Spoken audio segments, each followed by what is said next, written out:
खुरुमजरे TOMTV की talking point की थोरमदा मयाम तराम नोक्सरे ngasiगी talking point की थोरमदा थमजरी बसी लोक सभा दा होम मिनिस्टर अमित शाह ना CAB 2019 asi टेबल तौखिबा इंट्रोड्यूस तौखिबा लोइनेना at the same time Manipur da ILP chana halagani haiba ILP gi makhada Manipur se thamaga CAB dagi ngak thokpa yanam gi pambai lokhalagani haiba wafam thamkiba lere Amit Shah na Hariba sing matang da leriba development sing asigi matang da kadai fawba masi aikoina Manipur da ILP chana halakpa loina CAB sina North East solokpa maroina Manipur da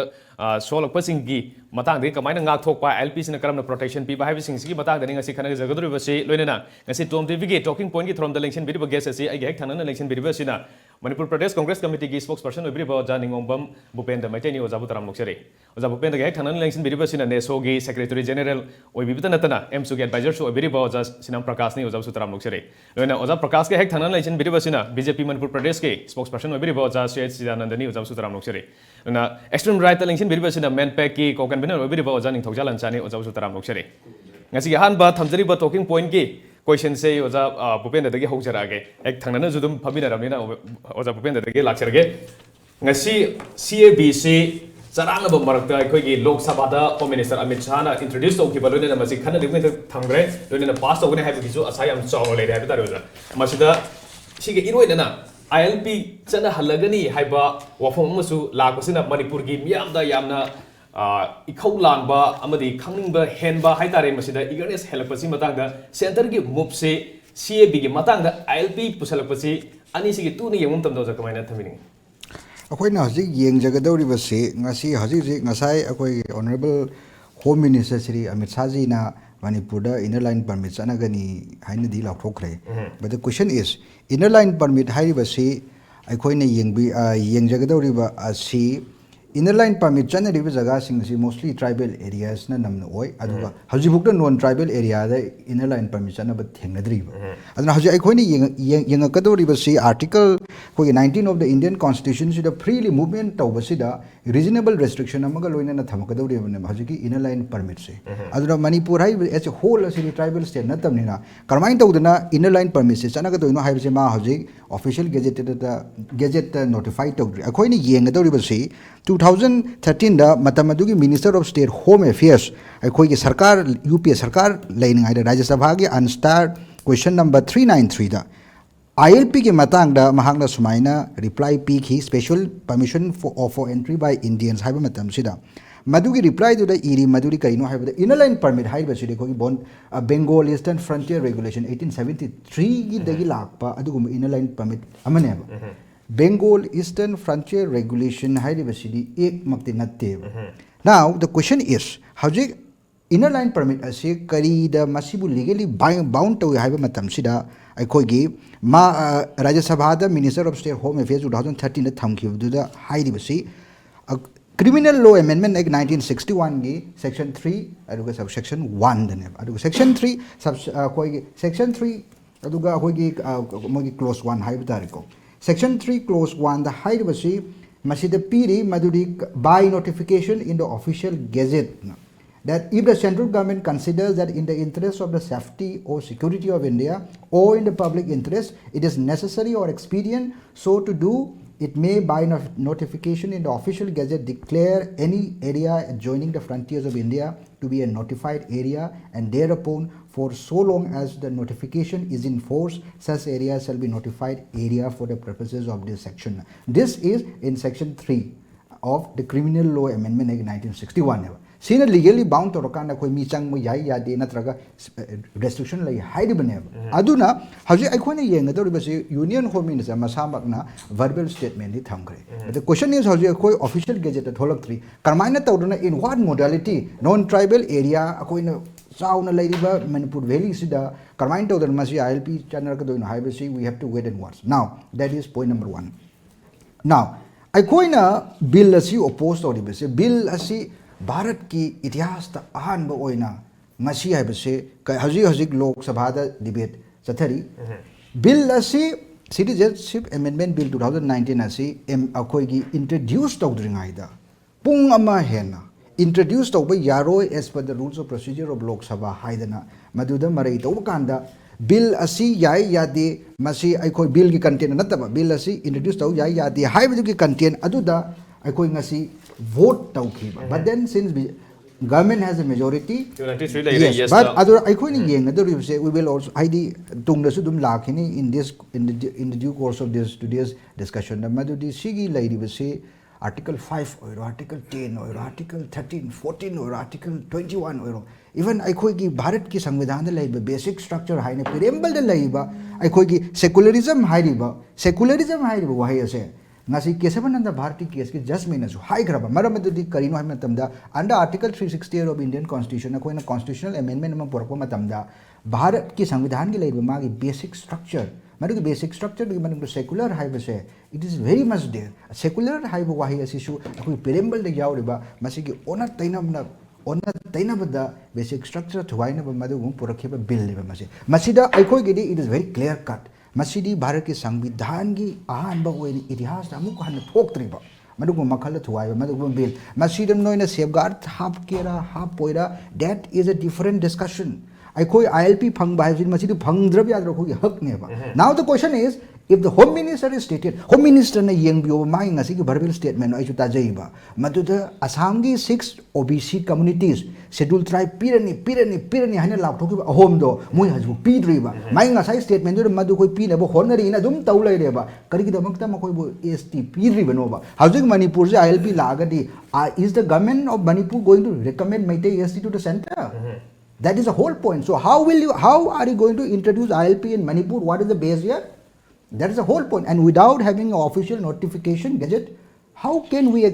accept that there is an ILP mayek sengdri have ni samsan oda thamri ajab prakasung la chega neso gi oina di CABC awang poklam dam da sungja chatna ba yaro have sigi firem ne masigi loina na hayeng se December gi tang tara se notice the total sadong su mamang da lauthokra bane masida ngasi se CAB introduce tawba ga loina na ILP abu Manipur gi oina context la ko matam da ILP se chana hanaba tawragani haibasigi lab chana hale haibadi nate chana halagani haibagi wafam ni phongdo kibase masida neso gi oina stand se CAB da ILP chana karak manthung da CAB chana roi chana ba suya yaro haibani neso gi stand se masida kari firep lobi rokado le kari kam thamni koi gi neso gi ba North Students Organization state ki student bodies me am shemba adumba lubasi gi stand di am very clear ni koi di KFC totally ma script to gudabni kep chana suya yaro haiba wafam chini aduga koi gi illegal immigrants ki issues ya siga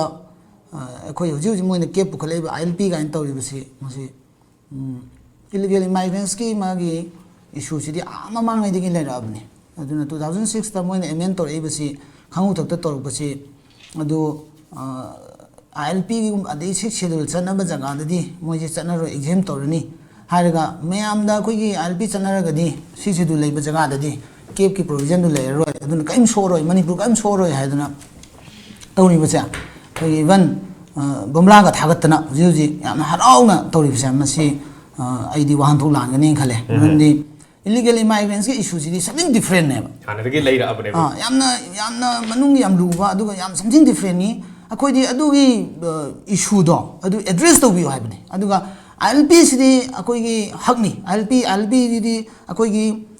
identity protect तौना ना बा अकोई country protect तौना ना बगी अकोई आम मांग दगी 1980 से मांग दगी अदुम तालगा लाब pony अदु ILP मा अकोई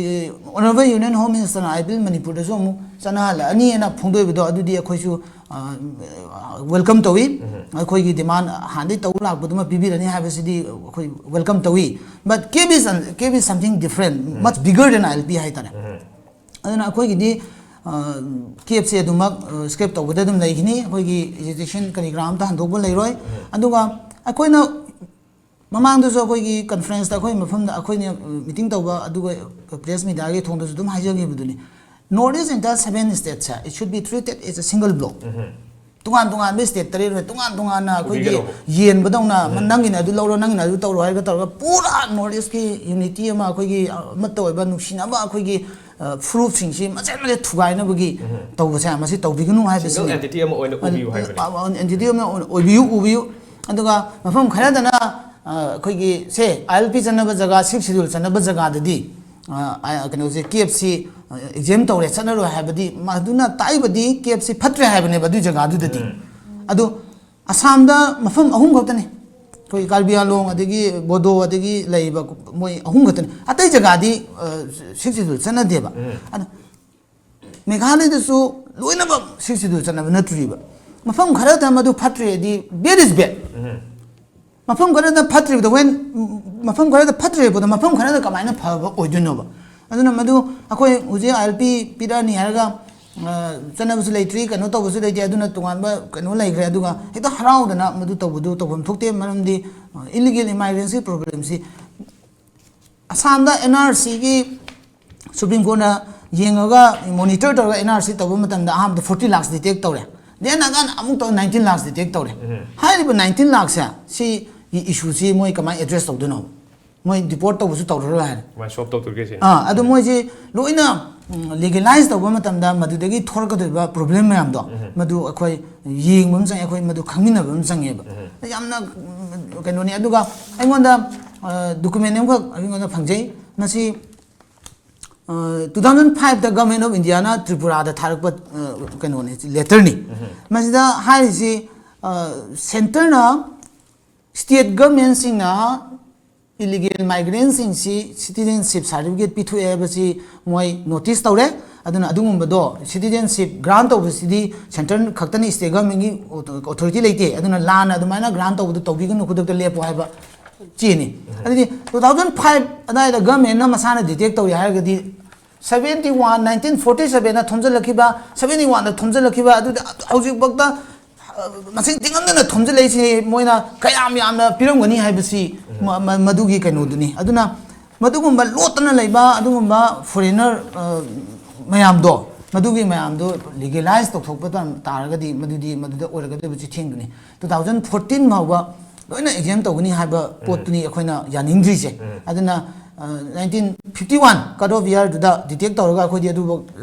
डिपोर्टेशन तौ हाइबगी वाफम दु लेबनी अदुना मसाई जगह सिददी अदुगा मति यानिंगदे हाइबो वाफम जै थमजे स्टिल आईएलपी कनो तौरगसु CAB सिदे सुंगा यानिंगदे मसी against the notice people the adum oirga leirani haibasini ja sidananda dung laksege janga si se BJP ge nadi yamna nungai ba numit haiba tare mafong kya do koi bombla thabagi makhonje am toin tari bombla thabase tasingbe kumai rau matam da thaba da wa district magistrate thingwi wafon le hiti bombla makhona nille harawagi makhona nille harawom di thoi BJP ge party yo nadi kai no haiba matam da yamna adugumba historic oiba assurance sama pirak paglo na ILP gi matam koida tandana lakpa ILP gi matang da home minister assurance sama pirak pa haijina di hen harabum soi sam praja singchu ILP chana halagadi haibisi matang di sungcho jana nuarmun khali CAB ga ILP ga ani je puna chamina raga so mata sil election gi sei ILP je matam koina tandana lakpani adubu central government na CAB introduce tawbagi matang ko khara da ILP chana halagani haina ngasi BJ khoi chief minister gi concept ta lamdeng gi solid waste management yeng gi concept ta phone toraga hai hai na masi akoi gi media da phongdu khibelai at 11 hour da si wafum lai je da kamaning bi ILP gi wafum je 11 hour da lakpo gi wafum khasu leite adu di ai next part da thamsege ahar da ngasi gi talking point ki forum si da gi BJP gi spokesperson mo na akoi gi Manipur da ILP akoi gi sana lagani haidana toki badugi namata ai bharat ki prime minister Shri Narendra Modi aduga akoi gi home minister Amit Shah loyana akoi gi manipur gi sarkar sibu bitto biriba Shri M Biren rich minister bu magi initiative amaka lawdana mana thenagi bu mayam du pujan subsan jaraga ai forum sidagi BJP na thagat po vai koi hamzani abab masi puna maki matakta eko yellow mi kan gadabani haiba agenda amakakta manipur gi miyamna tungan no khongjang changchilaptana yamna sangna eko gi thawai na pantha piki dana emsu em skoki na mukmen na makla interest di yellow mi kan gadaba haiba isu duni foreigner mukmen haiba su madu ultimate agenda di yellow mi kan gadabani haiba eko gi marakta gi su mamang gi kan da robin hood na gida bagi di so open gi miyam mukmen amka tawgiba mayam do madu da eko gi hawkiba miyam haijaba tare madu eko kai kuna ba mukhana BJP gi mati da gi eko madu chen KAB ki matang si lakpa kanda hojik BJP da madu gi celebration tawba bagi wafum du na ai next part tham kanda KAB ki perspective si ꯑꯩꯈꯣꯏꯒꯤ national ꯄꯔꯁꯄꯦꯛꯇꯤꯞꯇ ꯌꯦꯡꯕ ꯄꯣꯠ ꯑꯃ regional ꯄꯔꯁꯄꯦꯛꯇꯤꯞꯇ ꯌꯦꯡꯕ ꯄꯣꯠ ꯑꯃ ꯑꯗꯨꯒ state perspective ꯌꯦꯡꯕ ꯄꯣꯠ ꯑꯃꯈꯛ ꯑꯩꯈꯣꯏ ꯄꯣꯠ ꯑꯍꯨꯝꯈꯛ ꯂꯩ ꯅꯦꯁꯅꯦꯜ ꯄꯔꯁꯄꯦꯛꯇꯤꯞꯇ ꯁ꯭ꯇꯤꯜ ꯄꯥꯔꯂꯥꯃꯦꯟꯇ ꯗꯤꯕꯦꯠ ꯆꯠꯊꯔꯤ ꯑꯩꯈꯣꯏꯒꯤ ꯕꯤꯜ ꯏꯟꯇ꯭ꯔꯣꯗ꯭ꯌꯨꯁ ꯇꯧꯔꯛꯄꯗꯒꯤ ꯍꯧꯅ ꯕꯤꯜ ꯑꯩꯈꯣꯏꯒꯤ ꯃꯨꯚ ꯇꯧꯔꯛꯄꯗꯒꯤ ꯑꯗꯨꯒ ꯃꯗꯨꯒꯤ ꯗꯤꯁꯀꯁꯟ ꯑꯗꯨꯒ ꯗꯤꯐ꯭ꯔꯦꯟ ꯑꯣꯄꯤꯅꯤꯌꯟ ꯄꯣꯂꯤꯇꯤꯀꯦꯜ ꯄꯥꯔꯇꯤꯁꯤꯡꯒꯤ ꯑꯗꯨꯒꯨꯝꯕ ꯄꯥꯔꯂꯥꯃꯦꯟꯇ ꯉꯥꯡꯅꯔꯤ ꯃꯔꯛ ꯑꯁꯤꯗ ꯑꯩꯈꯣꯏꯅ ꯑꯩꯅ ꯃꯦꯟꯁꯟ ꯇꯧꯕꯤꯈꯤꯕ ꯚꯥꯔꯠꯀꯤ ꯌꯨꯅꯤꯌꯟ ꯍꯣꯝ ꯃꯤꯅꯤꯁꯇꯔꯅ ꯌꯥꯝꯅ ꯃꯌꯦꯛ ꯁꯦꯡꯅ ꯃꯅꯤꯄꯨꯔꯒꯤ ꯃꯤꯌꯥꯝꯅ ꯌꯥꯝꯅ ꯂꯤꯁꯥꯡ ꯁꯤꯠꯅ ꯇꯥꯜꯂꯒ ꯂꯥꯛꯄ ꯗꯤꯃꯥꯟ ꯑꯃꯈꯛ ꯑꯩꯈꯣꯏ ꯄꯤꯔꯅꯤ ꯍꯥꯏꯕꯒꯤ ꯋꯥꯐꯝ ꯑꯃꯈꯛ ILPꯒꯤ ꯃꯇꯥꯡꯗ ꯊꯝꯃꯤ ꯁꯤꯗꯩꯗ ꯍꯪꯒꯠꯅ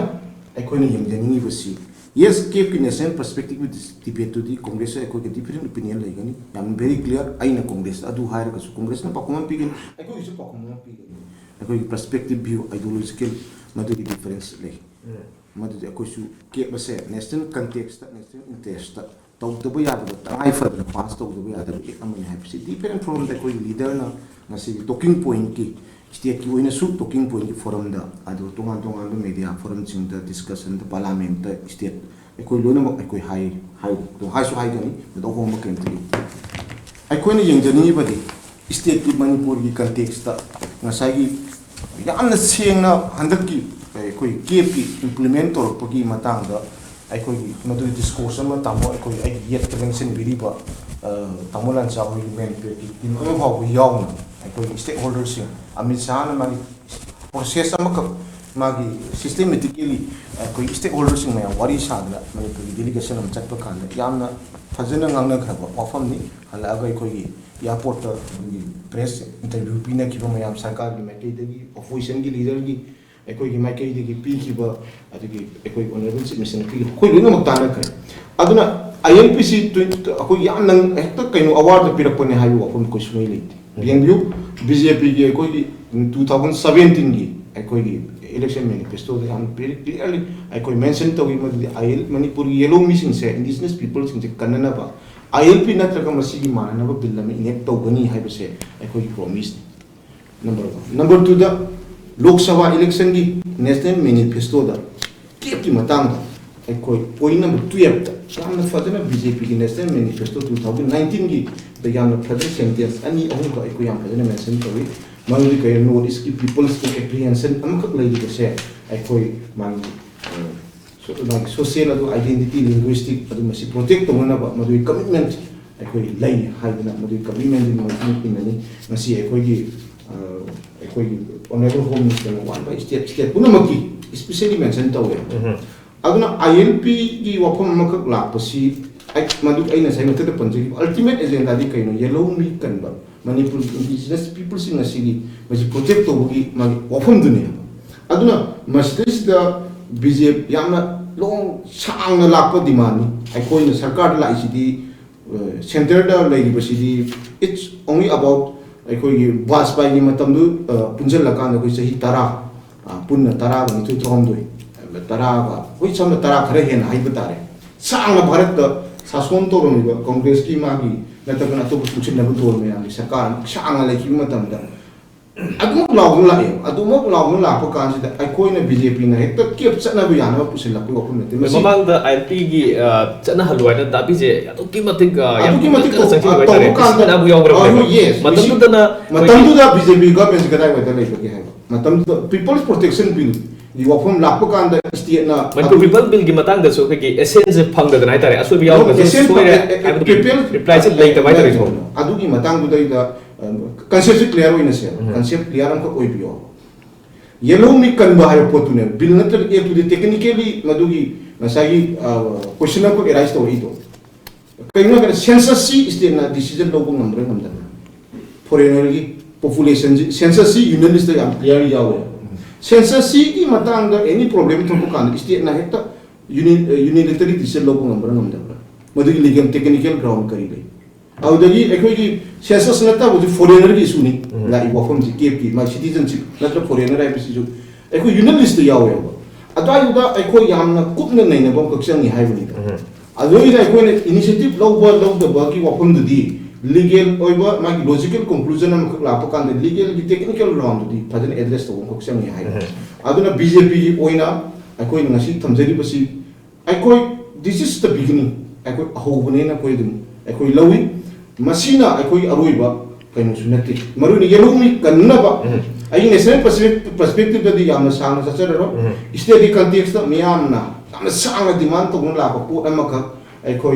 ngasi temple of democracy ni hari ko India gi mihut ako parliament ako mi karo sam ga kunsa ge tu mihut na representative ba Bharat ki parliament to home minister na ko ki base prime minister home minister masana prime minister mention to kanda prime minister man appreciate to in ne ko yamna sina sigum ba mata ko Manipur di suom ko address to with to dena ko pungdorok na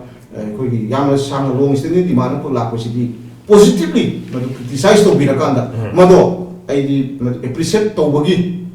yes ko madu no mission ya ba ahin amada sahi humdra na aba ai ko gi anaba haibetare yamna sang la ko chronic disease ama ahin ko to hida ama ka ka ko loina lo shalu haibu di madu di langani aduna ai ko ahanba the notice ahanba horok pagi indigenous people singe ahanba koi protecting them the BJP government ko ne ahanba khang ni machine ahanba ro bana step by step mayam lakine have yamna ju mathak do jana sa dong lakke ojana ja koi gi leriba film sida people da ngasai gi piri ba assurance haibetare masi kadai bo accept to bo yanen khan bi men pe ki ma ke de gi loina tasena koi men pe ki di hoji pawda masi ma tang da koi men pe ki nyoi kharana wari no bo ya da banina people hai banina hayeng asi koi pung tara ma thoida koi hoji pawgi oina di venue asi koi amuko gi office ta koi gi office oi jabani madogi decide tor kana thuman gi tana koi se hoji pawda yamna kanu oi bani ado hojikti amuko gi office ta na lepsari masida review koi meeting ama koi invite to jai regarding the present development aduga CSO mayam aduga legal experts mayam aduga koi chairman nagipa then all the political parties koi loinam invite to jara kanda madugi loinam na lakpira kanda hoji hangbiri bak wahang se koi kharana khumbana tabida mayam punna khumina se haibane hoji la iba wafam de inner line permit Manipur da extend to wa haibase implied tore kari apply tore habon da CBC koi digi exam tore habase madi imply tore sibogi fibum side koi yamna senga ubo phangabra na khale aduna so bupena thambi ki ba official notification and due course madu tawban koi ngai batari ari hoji koi BJP gi spokesperson thambi ba koi da ngasi koi launari ba se honorable CM ba ai ga launari ba khone ba se masi warong na pham thokte maram di 70 years ke hoji habi gi bado yamna koi da sahi humdra da lenga khairaga micham hairaga miyam hairaga leibak miyam ga masigi thajana da bagi achauba kaino amkhak build tawraga leiramel but aina haijai tang ohum gi nungdang da honorable CM former chief minister then all the political parties mangi leader manpeki leader including Tamo Bhavananda MP yauna akoi phambado siungba kaam da phambani yam nungsi aduna matam da akoi mi one voice ta honorable home minister Amit Shah ji da aduga kari akoi gi Hemant Biswa ta madugi thangi poto adu honorable home minister na su matam da assurance ti an pire restore to bagi potse aduna madu inner line permission to bani haina adu lure iba poti honorable home minister Amit Shah na thami ba wafam sida aikoina madugi wafam du da assurance pi badu verbal assurance tina aikoi miyam da haije gite aikoina haije se aikoina madu thamak pa taragasu aikoi ba standi Manpack being a constituent member of the NAFIF Northeast Forum for Indigenous People ki constituent member nina asai Prakash na thambiri ba sumaina aikoi first kaino di Northeast gi natraga awano problem damda natraga ani la university gi escape to bi basine exemption natte matang sida aikoi na kari gi no masi hari di haiba matam da aikoi gi yamna vividly haibasi Nagaland gi theza there vice president NAFIF haibatare mana Nagaland gi JCPI gi represent to bi pani aduga media gi NAFIF gi chairman aduna haiba vice president sina aikoi gi honorable kanda aikoi na hoji honorable Amit Shah na thambiri ba ka hetare aikoi gi wafam se masi aikoi nainading gi mamang da Nagaland masamakta double protection lai ILP haibama then RIIN haibama registration of indigenous inhabitants of Nagaland a double protector was the karigi moina amuk Nagaland na masi the thajatri no haibadu yamna phajana thambani Nagaland gisu thambi bo wafam dike gino haiba matam da ngasai akoi Prakash na habi ki bodo North East se akoi gi geopolitically compact koi be space am khak ne masi akoi gi khaidok na ba ya da for instance Nagaland ki border ga Manipur ki border ga si chambal khaw nate BSF na ngak panate these two porous anytime sang ba ya Mizoram dagi na Manipur da lak pa se akoi kanam khangwai akoi baw da khang de si na Mizoram la si na Manipur la then akoi kano dagi na se Meghalaya da Karbi Anglong da chapi kan na khangni mega Karbi Anglong dagi na Shillong tab lambi lei akoi gi Kheroni phawra ada phelangpi hai ba Karbi gi khun se phawra chatpa matam da kasu khang de hai anle me aduna ta idi illegal immigrants amana mahangna any Assam da settle tawdana leiba matam da anywhere sangba yai hai bisina fact ni aduga hoji ILP inner line permit chatna ga dawre inner line permit hai bisina karino inner line permit ti aikoi gi state ta nataga karigumba space amada area amada ngasai bi ga do tribal area na min tawre aduda anambana inner line permit sina changakpa nataga thokibagi potu regulate tawba madudi yengsin ba permit regulation amakhak ne ba aduga BAFR gi makhada Bengal Eastern Frontier regulation gi makhada adeda inner line permit siga ko confused to biro dabdi CAB haibasina hana leigraba Manipur da settle tawdana leiraba miyam haiba tare madu naturalize torokpane adubu amakha offer mama leire haiba naturalization gi process to karigumba inner line permit leita daga di madu exam tawgani haire now the question is masida haiba exemption se sigi real meaning se kari oigadori bano real definition se kari oigadori bano haiba du ne What is the real meaning of exemption of nationalization of already existed immigrants? Aduna laiba poti wafo mamana si leire then ngasa haibiri ba akogi Bhupen na thambiki ba potu Congress ki spokesperson na thambiri ba pot si sisu yam logical oi maram de akoina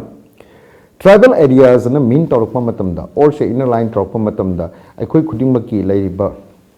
community sing sigi status se manada bani na maduda hayeng legal test over matumda kamaina lakani haiba wafam amasu leire aduna atopani aduga haju laiba pona nahan koina thambirak pada another assurance samga thambani madumaga ai thamnarabani na ai panja hoge haju paudi more or less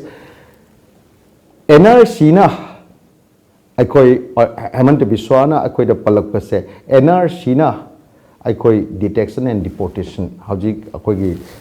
kanona BJP gi spokesperson na thambi bodo yang nusi 1980 da akoi na wana honorapni for the last 40 years M ko kai akoi samak sini change rai se angang waina matam du dagi na onwards 1994 da amo da lakpa akoi na mangjaram ba mangdu madi more or less at least half done kaino madi haji yaure akoi gi aina appreciate tawjaning bada akoi machine any lanangang gi ba leita su akoi gi 100 ki chaliba khongchat chita honorable CM oi biri ba tamu birena madugi initiation lobby dana akoi khangi ada lengai su Delhi da lengai su ayuk tagi na pung 3 makhai bok sien dana lakpani but suddenly amuk trust deficit se karai da mangi ge haiba matam da main peki la iba team se airport yobada sumaina police na sa thak se na kauraga detain tawre haiba gi wafam mama oi SP na budi tawi tawde na sendok piraga su aikoi Guwahati da landing tawbada taba matam da di so shock maram di flight amata da mafam amda dagi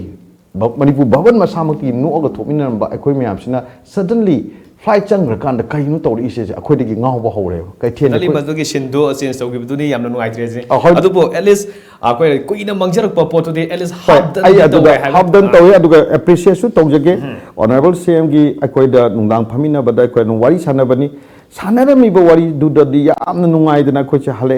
aduga akoi frankly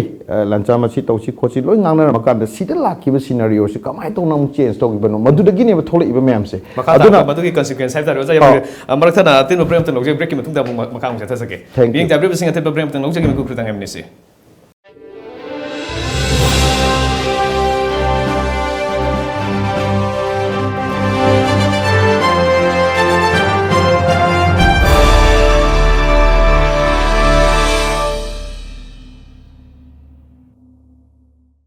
अनौब अमदी नुंगाय pav government की थबा सोयना फंगबा यारगनी ICS coaching centre ना 100% job फंगनबगिदमक्ता guarantee पीदुन लागले India की ओइना सरकार की थबा ख्वाइदगी मसिंग एना फंगलेबा ICS कोचिंग सेंटर इम्फाल सोहानगन ICS की थोदोबा फीचर सिंगदी कोर्स अमखक की प्रिपरेशन तोबिरागा तोंगान बा डिपार्टमेंट सिंगी हाइबदी banking railway post office home teaching defence court हाइबसिंग असिदा थबक लाइन फंगलगन ICS की टीचिंग मेथड ना minute mari natraga manga changadaba question singbu second ahum natraga mari da solve to bangamale imphal da laiba ICS coaching center da boarding ki khudong chabu thamjari for details please contact ICS coaching center Imphal kasam thong hodam lairak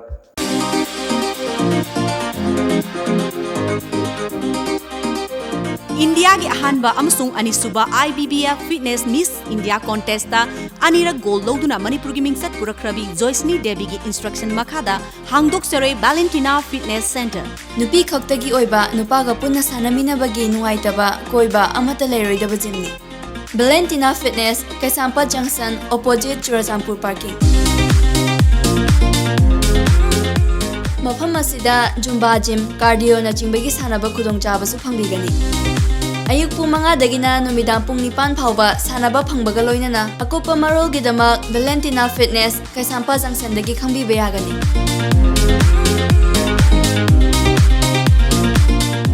Lengsin birau nupi khaktagi oiba gym Valentina Fitness Kaisampa Junction opposite Churachampur parking telephone number 9612058028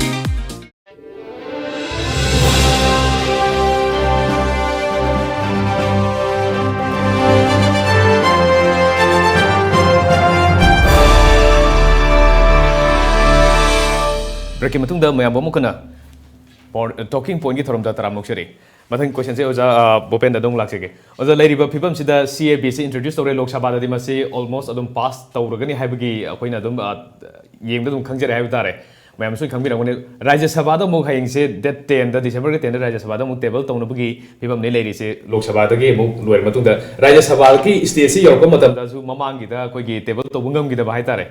hayeng gi amuk Rajya Sabha da table torko matam da di CAB gi mai musi kari pe aduga once CAB ji if luckily pass to graba ek on graba aduga Manipur da su ILP se chana han batar ga de ani si tung koina karamana namhar ki doino karamana hena sakti leina forcefully sana bangam doino haibina so all way harga Citizenship Amendment Bill 2019 hari basi Citizenship Amendment Act 1955 asi amend tawbane sigi handak 2019 gi amendment bill asida makoi ni insert tawri basi amaru oina khoi gi magi ar khoi 6B sine 6A sida yauri sidi Assam court ki matung innani aduga 6B sina tongana nauna hapchan basida khoi gi hajik leiba exemption clauses mayam da hapchan gre ado yamna strategically divert tangna bagi maram di hojik lai BJP gi sasana si Bharat oiro loina bakta 45 years ki sigi lisang sida lakwa Bharat ki economy sida highest unemployment rate sine hojik tilau gi mamal kg de lupa chani yaur matam sida hiram khode makta divert tawna bagi de makta makoina sigum Citizenship Amendment Bill 2019 asi puthorok po khuthorok su ngasi khudak te puthore aduga ngasi mak pass to da yadi haidana serial number 16 da introduced to 19 da the bill is to be put into consideration for the passage of the bill in Lok Sabha haidana ngasi mak adu speaker gi ngasi business legislative ki mahar ki da adu de yengbiba matam da makha da piri maduri the honorable speaker na masigi bill as a special case ne haidana pung tarabuk ngang pung tarabuk extend taweba haibagi athadi ai khoida hojiki bill asi ngasi mak mayam da piraga ngasi mak debate tawga ngasi mak pass tok da yadi aduga hayeng mak Rajya Sabha da number lay hadin bulldoze tok da yadi haibase this is something which is beyond comprehension ai khoi gi comprehend tawdi amna wa pot amane aduga ai khoi na mu yeng do se indigenous ki da makta lawri basidi ai khoi na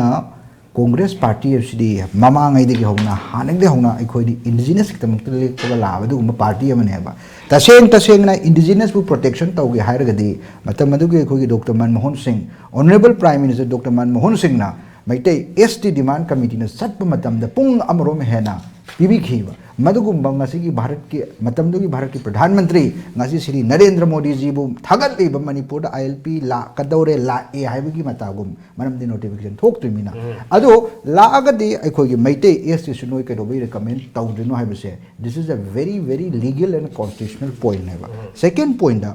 Congress ki di yeng bi ga do se sigi Citizenship Amendment Bill 2019 ase exemption clause phanayam hapagasu note is ki exemption clause mayam hapagasu bill as a whole Bharat ki संविधान की मायोग मधुगुम्बा anti constitutional ओइबा anti secular ओइबा भारत की संविधान से दाग दे हाइना अखोई लौनरीबा करिगिन होय मतम येंगसेबा आइन हाइबनते हजिक बिल असी की कंटेंट ऑफ द बिल जो चंगा येंगसेबा बिल सिटीजनशिप अमेंडमेंट 1955 का मतुंग ना अमेंडमेंट तरु मतम दा आफ्टर असम कोर्ट पीरिबा मागी डेडलाइन 6A द याउरिबा 6A द याउरिबा मकोई की 25 मार्च 1971 हाइबम सु याउरिबा अदु हजि मोइने अमेंडमेंट तौबद पुरकदरिबा 6B दा नमजलिबा डेडलाइन सिना अखोई की 31 डिसेंबर 2014 मसी सु मोई अमेंडमेंट से याउरिबा डेडलाइन से अदुना असम कोर्ट पीरिबा डेडलाइन सिगा सिगी अनोबा अमेंडमेंट बिल असिदा पुराइबा डेडलाइन सिगदी अमना 1971 अमना 2014 असुकी मते फरक लई अदुगी मसिगी खेनबा सिना अखोई करी कंफ्यूजन फोन लगदगी हाय मतम सिदा असम कोर्ट सिदी एज ए होल असम दे मरम दे असम कोर्ट की सिटीजनशिप अमेंडमेंट एक ओरिजिनल 1955 की ने मकोई की असम को लाव मतुंग 6A द याउरिबा 6A सिदा असम हाइबो वाहि सिदा मोई टेरिटोरीज ऑफ असम हाइदना डिफाइन तौरिबा अदुगी दुदा असम की मनुंग सिदा मखोई ना हौजिक two different type of Assam अमा मसेगी बिल सिना क्रिएट तौबिरेबा मदम अदुदी सिगी सिटीजनशिप अमेंडमेंट बिल से करिगु मखोई ने एक ओन खिबा मतम ददी मसी एक हाइना लाकदौरिबनेबा अदु सेम स्टेट ता असम के सेम स्टेट टू दा सिगी एक से जगाम दना सिगी सेक्शन पर्टिकुलर सेक्शन 6B से सनरोय जगाम दना 6A सननी हाइरगदी असुमदे कंफ्यूजन थोनी मयाम यंगबिसी I just take only few seconds ngasi केप सी एक ओले न खलसी anywhere in the country let's say Delhi वगैरह महाराष्ट्र वगैरह गुजरात वगैरह मधुरगी भारत की नागरिक ओइरगा मरमदी सी खोई सिटीजनशिप बाय रजिस्ट्रेशन नतेबा सिटीजनशिप बाय नेचुरलाइजेशन नेबा अदु मोय आदगी ओइरगा लागा भारत की नागरिक ओइरगदी मोयगा अखोइगा करिगु खेनगदौरी केबा अदर मोय सेम वोटिंग राइट बोले बगी अधिकार लई अदुगा जस्ट लाइक एडॉप्शन लोबगु बनेबा वंस आई एम एडॉप्टेड अदु तारे एडॉप्टेड चाइल्ड नथरे सब माने रे नेचुरल चाइल्ड गा अदुदा अखोइना करमाइन तौदना डिस्टिंग्विश तौरगा डिस्क्रिमिनेट तौरबदा अदुदी it is against article 14 it is against article 19 it is against article 21 of the Indian constitution same Bharat की नागरिक ने सेम चमाना ओइरानी हाइबने जे मथंग आई ज प्रकाश संग लाक्सगे जो इसे तंजा असिदा हाइब तारे मणिपुर की ओइनादि हजि से अमु ngasi ge total shutdown gumba leiringai sinthale pe khongjeng leiringai chera sida ngasi ayuk se khongjeng changkin bakra su leikhre loirena ahum bazan step khra de koi lakadori haib tare med pe ki total shutdown su handok pagi khongma handok pagi wafum su khoina hojik taba phangi loirena hojik khudaki oiba development da emsu ge khoi volunteer khra su police na pha khre haibagi pukhat khre haibagi phaba or wari sana bagi oiba any question pukhat khre haibagi lokhat khre haibagi pau khra taba phangi masida kari chingna ba laibano ano we step lai masine akoina ngaibse akoigi angang sina laujoi ju yam democratic oiba mong daneba makoigi leba sigi adugi chingnaba moida nungajadaba potu madu lali kholi madu tobiganu akoi prajana pambadi sini na eta angang sina office alaga mai thadana adagi government gi office gari thugai de khogai dana tobudu udiba am peaceful oiba democratic Mamangi Lok Sabha ki tam da CAB puthokoi matang da sanction khongjeng du ga hairogadi hantaki sidati yam oena ude ngasai yu ki du ai be koina ubada kangla gi mamang da lepsaraga sum laujabane ba adu di democratic right ni lauje adu hoji ILP su chanarani adana kenona amisha na parliament da phungdo khibadigi BJP gi khoi gi mayam ama bom bomla thogai tha da khotana haraur chirak sida mu office da changaga da maina moina wari sana bi oro amu boiro adum ba tawsi masi maduna hena praja da sawn ba angang chhatra sing sida meiroi sing sida hojita akoi aigo da phangba paw da haibda ge hai khongjeng se makha ta na cancel lagane haibgi matang da press meet tawrubada paw pham pang thokpada madugi reaction oina lakpane ge jo hairi madu angang jine hena sawba hena madu hena sawnabagi adum bagi khongthang ni lojege madu akoi yamna masium base akoi manipur da kaktang ui atoba arunachal pradesh atoba state singda uba phangde arunachal pradesh da moigi apsuna jathaba protest rally da moi microphone ga pailaga street sida koi gi gypsy da hapsala auto da hapsala laro chapse kari inta tawde adum laholi adigi di moi governor da unabadu adum phajana lao chango je unhali moi document submit tawi pirami ꯃꯣꯏꯒꯤ ꯋꯥ ꯇꯥꯔꯀꯥꯟꯗ ꯑꯗꯨꯝ ꯑꯦꯖꯤꯇꯦꯁꯟꯗꯨꯁꯨ ꯑꯗꯨꯝ ꯅꯨꯃꯤꯠꯇꯨꯒꯤ ꯑꯗꯨꯝ ꯂꯣꯏꯁꯤꯜꯂꯤ ꯑꯗꯨꯃꯥꯏꯅ ꯑꯁꯥꯝꯗꯁꯨ ꯍꯧꯖꯤꯛ ꯌꯦꯡꯕꯤꯌꯨ ꯃꯩ ꯍꯧꯔꯤꯕꯅꯤ ꯆꯥꯛꯇꯅ ꯑꯗꯨꯝ ꯌꯦꯡꯕꯤꯌꯨ ꯃꯩ ꯍꯧꯗꯅ ꯂꯥꯎꯗꯅ ꯈꯣꯠꯇꯅ ꯇꯧꯔꯤꯅꯤ ꯅꯣꯠ ꯑꯦ ꯁꯤꯡꯒꯜ ꯇꯤꯌꯔ ꯒ꯭ꯌꯥꯁ ꯀꯥꯞꯄ ꯎꯗꯦ ꯑꯃꯠꯇ ꯐꯥꯕ ꯎꯗꯦ ꯑꯗꯨꯅ ꯁꯤꯒꯤ ꯁꯦꯟꯇꯤꯃꯦꯟꯁꯦ ꯃꯁꯤ ꯈꯔ ꯈꯪꯐꯝ ꯊꯣꯛꯏ ꯑꯗꯨꯒ ꯑꯩꯈꯣꯏꯒꯤ BJPꯒꯤ ꯋꯥꯐꯝꯁꯦ ꯑꯩ ꯈꯤꯇꯪ ꯑꯩ ꯊꯝꯖꯒꯦ 2016-25 ꯑꯁꯥꯝꯒꯤ ꯑꯦꯁꯦꯝꯕ꯭ꯂꯤ ꯏꯂꯦꯛꯁꯟ ꯃꯃꯥꯡꯗ ꯚꯤꯖꯟ ꯗꯣꯀꯨꯃꯦꯟ ꯄꯨꯊꯣꯛꯑꯦ ꯃꯗꯨꯗ ꯌꯥꯝ ꯀ꯭ꯂꯤꯌꯔꯂꯤ ꯃꯣꯏꯅ ꯃꯦꯟꯁꯟ ꯇꯧꯏ ꯃꯗꯨꯗꯤ ꯑꯩꯈꯣꯏꯒꯤ ꯑꯁꯥꯝ ꯑꯦꯀꯣꯔꯗꯁꯦ ꯃꯁꯤ ꯏꯟ ꯁ꯭ꯄꯤꯔꯤꯠ ꯑꯦꯟ ꯂꯦꯇꯔ ꯆꯠꯅꯍꯟꯒꯅꯤ ꯍꯥꯏꯗꯅ ꯃꯣꯏ ꯚꯤꯖꯟ ꯗꯣꯀꯨꯃꯦꯟꯗ ꯌꯥꯎꯔꯤꯅꯦꯕ ꯑꯁꯥꯝ ꯑꯦꯀꯣꯔꯗꯀꯤ ꯃꯇꯨꯡ ꯏꯟꯅꯗꯤ 1971ꯗꯨ ꯃꯥꯒꯤ ꯀꯩꯅꯣ ꯗꯤꯇꯦꯛꯁꯟ ꯃꯥꯒꯤ ꯀꯩꯅꯣꯗ ꯑꯗꯨꯗ ꯕꯦꯁ ꯏꯌꯥꯔ ꯑꯣꯏꯔꯀꯥꯟꯗ ꯇꯧꯒꯗꯕꯅꯤ ꯍꯥꯏꯔꯤꯕ ꯄꯣꯠꯅꯦꯕ ꯀꯦꯞꯁꯤ 2014ꯅꯦꯕ ꯑꯗꯨꯋꯥꯏꯗꯨꯗ ꯌꯥꯝ ꯀꯣꯟꯇ꯭ꯔꯥꯗꯤꯛꯇ꯭ꯔꯤ ꯑꯣꯏꯕ ꯍꯥꯏꯇꯥꯔꯦ ꯃꯣꯏꯅ ꯉꯥꯡꯊꯣꯛꯏꯕ ꯋꯥꯗꯨ ꯉꯥꯛꯄ ꯉꯝꯗꯕ ꯑꯗꯣ ꯁꯤꯒꯤ ꯂꯥꯛꯏꯕ ꯄꯣꯠꯁꯦ ꯃꯁꯤ ꯑꯩꯈꯣꯏꯒꯤ CABꯁꯤ ꯂꯥꯛꯄꯒꯤ ꯀꯩꯅꯣꯁꯦ ꯃꯅꯨꯡꯒꯤ ꯂꯩꯔꯤꯕ ꯌꯥꯝꯅ ꯀꯔꯤ ꯍꯥꯏꯅꯤ ꯑꯩꯈꯣꯏꯒꯤ ꯏꯜꯂꯤꯒꯦꯜ ꯃꯤꯇꯣꯞꯁꯤꯡꯁꯤ ꯃꯁꯤ ꯂꯤꯒꯦꯂꯥꯏꯖ ꯇꯧꯍꯧꯗ꯭ꯔꯗꯤ ꯌꯥꯔꯔꯣꯏ ꯍꯥꯏꯕꯒꯤ ꯑꯗꯨꯒꯨꯝꯕꯒꯤ ꯑꯦꯖꯦꯟꯗꯥ ꯑꯃ ꯍꯥꯏꯇꯥꯔꯦꯅꯦ ꯑꯩꯈꯣꯏꯅ ꯎꯖꯕ ꯑꯩꯈꯣꯏꯅ ꯐꯥꯎꯖꯔꯤꯁꯦ ꯑꯗꯨꯅ NRC ꯗꯤꯇꯦꯛ ꯇꯧꯕꯗ 14 lakhs ꯍꯦꯟꯅ ꯇꯧꯕꯗꯨ ꯑꯗꯨ ꯑꯃꯨꯛ 19 lakhs ꯁꯦꯀꯦꯟ ꯔꯤꯚ꯭ꯌꯨ ꯇꯧꯕꯗ ꯊꯣꯛꯂꯛꯏꯗꯣ ꯑꯗꯨ ꯀꯃꯥꯏꯅ ꯑꯦꯗ꯭ꯔꯦꯁ ꯇꯧꯗꯣꯏꯅꯣ ꯋꯦꯁ ꯕꯦꯡꯒꯣꯜꯗ ꯂꯩꯔꯤꯕ ꯃꯁꯤ ꯊꯤꯡꯉꯝꯗ꯭ꯔꯕ ꯏꯚꯟ BJPꯒꯤ ꯑꯩꯈꯣꯏꯒꯤ ꯀꯩꯅꯣꯅ ꯀꯤꯔꯟ ꯔꯤꯖꯤꯖꯨꯅꯕ more than 2 crore ꯍꯥꯏꯈ꯭ꯔꯕꯅꯦ ꯏꯂꯤꯒꯦꯜ ꯃꯥꯏꯒ꯭ꯔꯦꯟꯁꯤꯡꯁꯦ ꯑꯗꯨꯒꯤ ꯃꯌꯥꯝꯗꯣ ꯀꯃꯥꯏꯅ ꯑꯦꯗ꯭ꯔꯦꯁ ꯇꯧꯗꯣꯏꯅꯣ ꯍꯥꯏꯕꯅꯦꯕ ꯑꯩꯈꯣꯏꯒꯤꯗꯤ ꯑꯣꯜꯔꯦꯗꯤ ꯃꯗꯨꯒꯤ ꯂꯩꯔꯤꯕ ꯑꯩꯈꯣꯏꯗ ꯐꯦꯁ ꯇꯧꯔꯤꯕ ꯑꯩꯈꯣꯏꯗ ꯊ꯭ꯔꯦꯠ ꯂꯩꯔꯤꯕ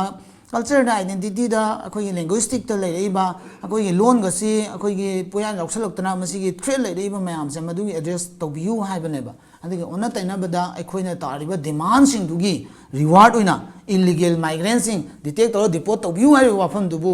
ꯂꯣꯏꯅ ꯔꯤꯋꯥꯔꯗ ꯄꯤꯕ ꯑꯣꯏꯅ ꯂꯤꯒꯦꯂꯥꯏꯖ ꯇꯧꯕꯒꯤ ꯈꯣꯡꯐꯝ ꯂꯥꯛꯄꯁꯦ ꯃꯁꯤꯅꯤ ꯑꯩꯈꯣꯏꯅ ꯌꯥꯝꯅ ꯅꯨꯡꯉꯥꯏꯖꯗ꯭ꯔꯤꯁꯦ ꯑꯗꯨꯅ ꯅꯦꯁꯣꯒꯤ ꯑꯣꯏꯅꯗꯤ ꯃꯗꯨ ꯑꯩꯈꯣꯏ ꯍꯟꯗꯣꯛꯄ ꯂꯩꯇꯦ ꯑꯗꯨꯒ ꯃꯣꯏꯅ ꯅꯝꯕꯔ ꯒꯦꯝꯅꯤ ꯄꯥꯔꯂꯤꯌꯥꯃꯦꯟ ꯍꯥꯏꯕꯁꯤ ꯑꯗꯨꯅ ꯉꯁꯤꯁꯨ ꯅꯝꯕꯔ ꯒꯦꯝꯗ ꯑꯗꯨꯝ ꯃꯣꯏ ꯏꯟꯇ꯭ꯔꯣ ꯇꯧꯕꯒꯤꯗꯣ ꯑꯗꯨꯝ ꯃꯣꯏꯅ ꯑꯗꯨꯝ ꯅꯝꯕꯔ ꯍꯦꯟꯗꯅ ꯑꯗꯨꯝ ꯇꯧꯏ ꯑꯗꯨ ꯕꯤꯜꯁꯨ ꯄꯥꯁ ꯇꯧꯅꯤ ꯍꯥꯏꯕꯒꯤ ꯑꯩꯈꯣꯏꯗ ꯑꯗꯨꯝ ꯆꯤꯡꯅꯕ ꯂꯩ ꯃꯔꯝꯗꯤ ꯅꯝꯕꯔ ꯌꯥꯝ ꯍꯦꯟꯕꯅꯤꯅ ꯔꯥꯖ꯭ꯌ ꯁꯚꯥꯗꯁꯨ ꯂꯩꯔꯤꯕ ꯑꯇꯣꯞꯄ ꯗꯣꯜ ꯃꯌꯥꯝꯗꯨꯅ ꯁꯄꯣꯔꯠ ꯇꯧꯁꯤꯜꯂꯛꯄꯒꯤ ꯑꯗꯨꯒꯨꯝꯕꯒꯤ ꯀꯩꯅꯣ ꯂꯩꯔꯒꯗꯤ ꯑꯗꯨꯝ ꯉꯝꯈꯤꯗꯣꯏꯅꯤ ꯑꯗꯨ ꯉꯝꯃꯒꯁꯨ ꯑꯩꯈꯣꯏꯗꯤ ꯃꯁꯤ ꯅꯦꯁꯣꯒꯤ ꯑꯣꯏꯅꯗꯤ ꯍꯥꯟꯅ ꯑꯩꯈꯣꯏ ꯋꯥꯔꯦꯞ ꯑꯗꯨꯝ ꯂꯩꯖꯈ꯭ꯔꯦ ꯅꯦꯁꯣꯒꯤ ꯃꯃꯥꯡꯗ ꯂꯩꯈꯤꯕ ꯑꯩꯈꯣꯏ ꯈꯣꯡꯐꯝꯗꯣ ꯑꯗꯨꯝ ꯂꯩꯒꯅꯤ ꯑꯩꯈꯣꯏ ꯍꯣꯡꯕ ꯂꯩꯇꯦ ꯍꯥꯏꯇꯥꯔꯦ ꯑꯩꯈꯣꯏ ꯑꯗꯨꯝ ꯀꯩꯅꯣ ꯇꯧꯒꯅꯤ ꯁꯨꯄ꯭ꯔꯤꯝ ꯀꯣꯔꯠꯇ ꯆꯦꯂꯦꯟꯖ ꯇꯧꯒꯅꯤ ꯍꯥꯏꯕ ꯋꯥꯐꯝꯗꯨꯅꯤ ꯑꯩꯈꯣꯏꯗ ꯍꯧꯖꯤꯛ ꯐꯥꯎꯕ ꯑꯩꯈꯣꯏꯒꯤ ꯃꯁꯤꯒꯤ ꯀꯩꯅꯣꯁꯤ ꯊ꯭ꯔꯦꯠꯁꯦ ꯑꯩꯈꯣꯏꯗ ꯀꯣꯛꯄ ꯂꯩꯇꯦ ꯍꯥꯏꯖꯕ ꯇꯥꯏ ꯕꯪꯒ꯭ꯂꯥꯗꯦꯁꯀ ꯅꯣꯔꯠ ꯏꯁꯀ ꯑꯅꯤꯒꯤ ꯇꯥꯏꯅꯔꯤꯕ ꯀꯩꯅꯣꯁꯤ ꯕꯣꯔꯗꯔꯁꯤ 1741 kilometersꯅꯦꯕ ꯑꯗꯨꯁꯨ ꯚꯦꯔꯤ ꯄꯣꯔꯁ ꯑꯩꯈꯣꯏ ꯇꯥꯃꯣ ꯂꯟꯆꯥꯅ ꯍꯥꯏꯕꯤꯕꯗꯣ ꯑꯦꯅꯤ ꯃꯤꯁꯦ ꯆꯪꯉꯛꯄꯗ ꯑꯩꯈꯣꯏ ꯀꯃꯥꯏꯅ ꯗꯤꯇꯦꯛ ꯇꯧ ꯀꯩꯅꯣ ꯉꯝꯗꯕ ꯍꯥꯏꯇꯥꯔꯦ ꯍꯧꯖꯤꯛꯐꯥꯎꯒꯤꯗꯤ ꯃꯁꯤ ꯑꯩꯈꯣꯏꯒꯤ ꯑꯗꯨꯝ ꯑꯦꯄ꯭ꯔꯦꯟꯁꯟꯁꯤ ꯑꯗꯨꯝ ꯂꯩꯔꯤ ꯃꯁꯤꯗꯤ ꯀꯣꯛꯇ꯭ꯔꯤ ꯍꯥꯏꯕꯅꯤ ꯑꯣꯖꯥ ꯀꯩꯅꯣꯗ ꯆꯤꯗꯥꯅꯟꯗ ꯑꯗꯨꯝ ꯂꯥꯛꯆꯒꯦ ꯑꯣꯖꯥ ꯂꯩꯔꯤꯕ ꯑꯩꯈꯣꯏꯒꯤ ꯃꯅꯤꯄꯨꯔꯁꯤꯗꯤ ꯉꯁꯤ ꯈꯛꯇꯪ ꯍꯥꯏꯇꯥꯔꯦ ILPꯒꯤ ꯑꯦꯅꯥꯎꯟꯁꯃꯦꯟꯁꯦ ꯍꯣꯝ ꯃꯤꯅꯤꯁꯇꯔ ꯑꯃꯤꯠ ꯁꯥꯍꯗꯒꯤ ꯂꯥꯛꯏꯕ ꯑꯦꯅꯥꯎꯟꯁꯃꯦꯟꯁꯦ ꯉꯁꯤ ꯈꯛꯇꯪ ꯑꯩꯈꯣꯏꯅ ꯇꯥꯕ ꯐꯪꯉꯤꯁꯤ ꯌꯥꯝ ꯇꯥꯡꯅ ꯌꯥꯝ ꯍꯤꯁꯇ꯭ꯔꯤꯛ ꯑꯣꯏꯕ ꯄꯣꯠꯅꯤ ꯃꯌꯥꯝꯅꯁꯨ ꯑꯗꯨꯝ ꯋꯦꯜꯀꯝ ꯑꯗꯨꯝ ꯇꯧꯏ ꯕꯠ ꯅꯣꯔꯠ ꯏꯁꯇ ꯍꯥꯟꯅ ILP ꯆꯠꯅꯔꯕ ꯁꯦꯛꯁꯦꯗꯨꯜ ꯂꯩꯔꯕ ꯁ꯭ꯇꯦꯠꯁꯤꯡꯁꯤꯅ ꯃꯈꯣꯏꯒꯤ government plus CSO plus students organisation ꯄꯨꯂꯞ ꯑꯣꯏꯅ ꯃꯁꯤ ꯃꯁꯥꯗ ꯄ꯭ꯔꯣꯇꯦꯛꯁꯟ ꯂꯩꯅ CABꯁꯤ ꯆꯠꯅꯕ ꯌꯥꯔꯣꯏ ꯃꯁꯤ ꯅꯣꯔꯠ ꯏꯁꯇ ꯁꯨꯡꯆꯠ ꯆꯠꯅꯕ ꯌꯥꯔꯣꯏ ꯑꯦꯒꯦꯟꯁ ꯗ ꯄꯤꯄꯜ ꯋꯤꯜꯅꯦ ꯍꯥꯏꯕꯅ ꯑꯁꯨꯛ ꯀꯟꯅ ꯏꯍꯧ ꯆꯪꯁꯤꯜꯂꯤꯁꯤ ꯀꯔꯤ ꯑꯣꯏꯅꯦꯅ ꯈꯟꯕꯤꯕ ꯃꯐꯝꯗꯨ ꯑꯩ ꯂꯥꯛꯆꯒꯦ ꯑꯍꯥꯟꯕꯗ ꯑꯩꯈꯣꯏ ꯀꯣꯡꯒ꯭ꯔꯦꯁꯀꯤ ꯍꯧꯖꯤꯛ ꯄꯦꯅꯦꯂꯤꯁꯅ ꯍꯥꯏꯈꯤꯕꯗ ꯋꯥꯐꯝ ꯑꯃꯈꯛ ꯂꯣꯛ ꯁꯚꯥꯗ ꯉꯁꯤ ꯈꯛꯇꯪ ꯈꯨꯗꯛꯇ ꯈꯟꯅꯕꯅꯦ ꯑꯗꯨꯃ ꯌꯥꯝ ꯂꯥꯜꯂꯦ ꯃꯔꯝꯗꯤ ꯀꯩꯅꯣ ꯂꯣꯛ ꯁꯚꯥꯗ ꯕꯤꯜꯁꯦ ꯍꯥꯟꯅ ꯑꯃꯨꯛ ꯈꯟꯅꯔ ꯄꯥꯁ ꯇꯧꯈ꯭ꯔꯕꯅꯤ ꯃꯁꯤꯗꯤ ꯁꯤꯅ ꯈꯨꯗꯛꯇ ꯇꯦꯕꯜ ꯇꯧꯕ ꯅꯠꯇꯦ ꯑꯃꯨꯛ ꯔꯥꯖ꯭ꯌ ꯁꯚꯥꯗ ꯍꯧꯈꯤꯕ ꯇꯥꯝꯗꯨꯗ ꯂꯥꯞꯁ ꯑꯣꯏꯕꯅꯤ ꯑꯗꯨꯅ ꯌꯥꯝ ꯚꯦꯔꯤ ꯀ꯭ꯂꯤꯌꯥꯔꯂꯤ ꯃꯦꯟꯁꯟ ꯇꯧꯏ ꯑꯩꯉꯣꯟꯗ ꯉꯁꯤꯒꯤꯁꯦ ꯑꯩꯈꯣꯏꯅ ꯗꯤꯁꯀꯁ ꯇꯧꯔꯤꯁꯦ ꯑꯁꯥꯝꯒꯤ ꯏꯟꯇꯔꯦꯁꯇꯔ ꯃꯅꯤꯄꯨꯔꯒꯤ ꯏꯟꯇꯔꯦꯁꯇꯔ ꯍꯥꯏꯕꯁꯤ ꯑꯩꯈꯣꯏ ꯉꯁꯤ ꯑꯩ ꯉꯁꯥꯏ ꯍꯥꯏꯖꯈꯤꯕꯗꯣ ꯄꯔꯁꯄꯦꯛꯇꯤቭ ꯑꯍꯨꯝꯅꯤ ꯅꯦꯁꯅꯦꯜ ꯄꯔꯁꯄꯦꯛꯇꯤቭ ꯔꯤꯖꯅꯦꯜ ꯄꯔꯁꯄꯦꯛꯇꯤቭ ꯁ꯭ꯇꯦꯠꯀꯤ ꯄꯔꯁꯄꯦꯛꯇꯤꯚ ꯑꯗꯨ ꯏꯁꯨ ꯈꯔꯗ ꯑꯩꯈꯣꯏ ꯄꯨꯟꯅ ꯆꯠꯃꯤꯟꯅꯕꯒꯤ ꯇꯉꯥꯏꯐꯗꯕ ꯂꯩ ꯍꯧꯖꯤꯛꯇꯤ CAB ꯃꯇꯥꯡꯗꯗꯤ ꯅꯣꯔꯠ ꯏꯁ ꯑꯦꯖ ꯍꯣꯜ ꯂꯥꯛꯄꯀꯥꯟꯗ ꯂꯥꯛꯏꯁꯤ ꯉꯁꯤ ꯑꯩꯈꯣꯏ ILP ꯏꯁꯨ ꯑꯃꯈꯛ ꯂꯥꯛꯏ ILP ꯏꯁꯨꯗꯨꯒꯁꯨ ꯃꯔꯤ ꯂꯩꯅꯅ ꯌꯦꯡꯁꯦ ꯍꯥꯏꯕ ꯑꯗ ꯑꯩꯅ ꯀꯣꯏꯁꯟ ꯑꯃꯈꯛ ꯑꯦꯔꯥꯏꯁ ꯇꯧꯅꯤꯡꯉꯦꯕ ꯃꯅꯤꯄꯨꯔꯒꯤ ꯄꯥꯁ ꯑꯁꯥꯝ ꯑꯦꯀꯣꯔꯗꯀꯤ ꯀꯔꯝꯕ ꯀ꯭ꯂꯣꯖ ꯌꯥꯎꯒꯦꯕ ꯑꯁꯥꯝ ꯑꯦꯀꯣꯔꯗꯀꯤ ꯇ꯭ꯔꯥꯏꯄꯥꯔꯇꯥꯏꯠ ꯇꯣꯞ ꯆꯠꯊꯔꯛꯇꯅ ꯏꯝꯄ꯭ꯂꯤꯃꯦꯟꯠ ꯇꯧꯅꯕꯒꯤ ꯄꯥꯔꯠ ꯑꯃꯈꯛ ꯂꯥꯛꯑꯦꯕ ꯃꯁꯤ ꯍꯧꯈꯤꯕ ꯆꯍꯤ ꯀꯣꯡꯒ꯭ꯔꯦꯁꯀꯤ ꯀꯔꯝꯕ ꯁꯥꯁꯣꯟꯒꯤ ꯃꯇꯝꯗ ꯃꯁꯤꯒꯤ ꯏꯁꯨꯁꯤ ꯊꯣꯛꯈꯤꯕꯒꯦꯕ ꯑꯁꯥꯝꯗ ꯇꯔꯨꯟ ꯒꯣꯒꯣꯏꯒꯤ ꯁ꯭ꯇꯦꯠ ꯒꯚꯔꯟꯃꯦꯟꯠ ꯑꯩꯈꯣꯏꯒꯤ ꯃꯟꯃꯣꯍꯟ ꯁꯤꯡꯒꯤ ꯗꯤꯜꯂꯤꯗ ꯂꯩꯕ government adugi mangda narsinga raw gi labor government karma matam tripartite toki issue se pukhatana ngasi di high level committee semdana article publicly labor 6c implement tong mi damakta high level committee asangi team sema kanda aikoi maduri work out to aikoi ude close 6 manipur gi part se adugi kainu da kada we yawe ba NRC si kana hana demand to NRC kana itu demand to karam state hana implement to aina ya bisa mana ne ai sun tabi ko ai adom da conference to wa kun te ko adu erga aikoi su aina thamjani bi tripartite to ki process ama ai lak ne lawe main pe ka state government ka aduga government of India ka aikoi yellow music kanana bi interaction am ka hawre is kana matam BJP matam do hobune masida is aikoina BJP ki khaki ngase yellow mi kan bi akoi ki dai tena habni te congress ku achop responsible le ina yellow mi kan ba bi su se la foreigner ki movement to gi du akoi mulla ne to bune tamuna aikoi mulla ne to ko ergadi aikoi kanna bi tamakta madu process ang la ko kan it is not only sole responsible of the BJP akoi punna maki dai tena yellow mi kan ba aikoi identity protect to ba bi sidadi apok the politics ranti matak to lei ne adu ki tamakta ni honorable hanagi ex minister masasa la kan amisha da noi torune hena phaba to bi ro ha na thanami wa ko media da la thunduk na di aduna ai na thamjani ni badi asam gi oi interest la ko kan da mai koi asam gi kan sam asam gi kana chu asam apaba asam ma ko sinu no risk interest da ai ko chu afama manipur ma oi bata adu akoi punna chamina ba ya area kada punna chamina gani punna chamina da ba akoi chamina ba ya da ba area kada da koi yeng se ba punna chamina ba BJP gi aikoi gi leiba no eastern gi perspective to yeng ba kan su BJP na sason to wi se asam kam yana na BJP gi mapung pha elected government ama lei yes amna chanda lei gi bu du defect to buni to da have question am le asam dai koi ahan government mapung pha na majority phanga lei bani manipur dai koi lei BJP government si aikoi kuma chu ka buni aikoi coalition government adu re gadi congress ki ma gi turn se koi yeng ba kan da sarkar amaka yamna sangna paira ga lai hai si kaw ma le adu ri mo koi gi matam da tawram da ba thab ama in the interest of state manipur gi interest to pa manipur gi miyam ali sang si na ta la la pa pot amaka phang pagi madu gi hor puni mas it is the beginning ai hanjana su mani mamang su thong le aduna sigi leiba movement si dai sida ai koi makha ta na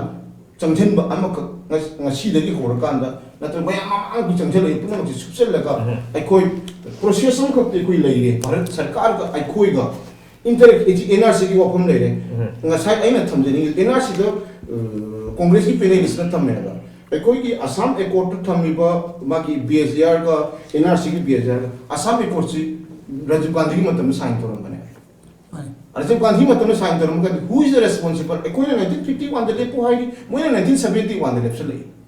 adura ga he NRC ki susi la pakanda aikoi ga assam ko fight tat kadra ban ke assam di already 1971 NRC ki supreme court ki monitoring ki makhada aikoi accept to thokre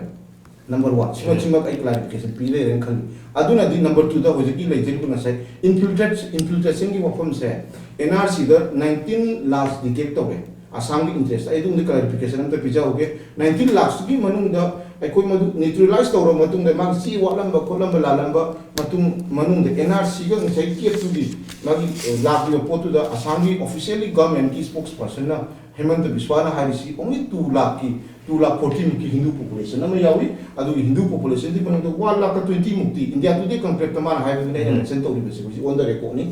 adu erga di madu ekoi gi rationalize to kram matung da properly mai si wala ma kolamba la la maram di NRC ma yam khangbi di supreme court monitoring process ni chief minister nang any sarkar official tu na baya ha ini asi coordinator nang mantri tu na baya na apa ma to na thabu ko ne ado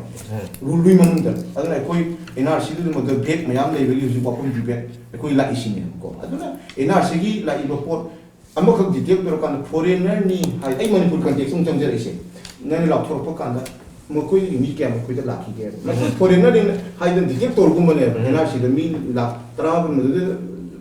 community any amai to be adu rega di huji aikoi gi state ki interest la ko kan aikoi da yang apprehension am khak lei ba du di relief am ka fase hai ba tare ngasi dia koi fange koi ILP ki wafam si koi na concept clearance koi ki lai wafam di kiep se Manipur da chatna roi hai ILP extend tauragadi kiep se chatna roi hai na kiep ki issue se koi na BJP ki di ai any cause koi bill si Rajya Sabha da in the interest of nation pass tawni Lok Sabha da madugi masing koi lai machap chang lai yes Rajya Sabha da masing kar neme adu koi at any cost madu process satu ya BJP ki di Rajya Sabha da at any cost pass to ko gani but keep di ILP chana gadi keep na di so ala roi have ni ai ozal sa adu yang clear adu concept di ILP extend torba mafam da yelong mi kan bagi kana process di ai sai sahi yamna sangna ra pana bani ai ngam ko bigdang ka ba forum yamna koi punna Congress BJP stakeholders ana hasi paro ko na punna design kini na punna punjan na kanda state ki interest